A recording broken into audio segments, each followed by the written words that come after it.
ગુજરાત રાજ્યની અત્યાધુનિક એલિવેટેડ માર્કેટને મુખ્યમંત્રી ભૂપેન્દ્ર પટેલે ખુલ્લી મૂકી હતી। 100 ફૂટ પહોળા રેમ્પ પર થઈ ટ્રક સીધા પહેલા માળે શાક માર્કેટ સુધી પહોંચે તેવા રેમ્પનું લોકાર્પણ કરાયું હતું।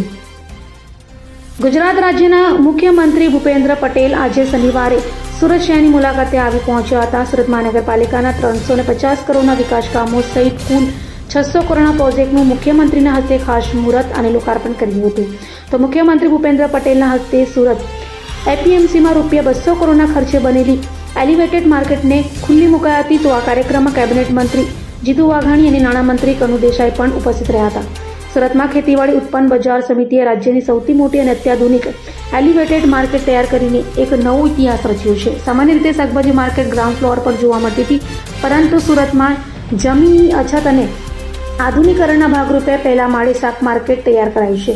માત્ર વેપાર જ નહીં, પરંતુ સુરત એપીએમસીએ માનવતાનું પણ ઉત્તમ ઉદાહરણ પૂરું પાડ્યું છે। માર્કેટમાં કામ કરતા હજારો શ્રમિકો અને માલ લઈને આવતા ખેડૂતોના સ્વાસ્થ્યને ધ્યાનમાં રાખીને અહીં મેડિકલની સુવિધા ઊભી કરાઈ છે।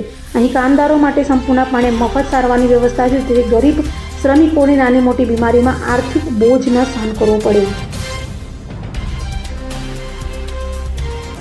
અભય થઈને નિષ્પક્ષતાથી નિરપેક્ષ રીતે વાસ્તવિકતાનો અરીસો રૂપી સચોટ માહિતી લાવતો સત્યની સાથે અભય ટાઈમ્સ।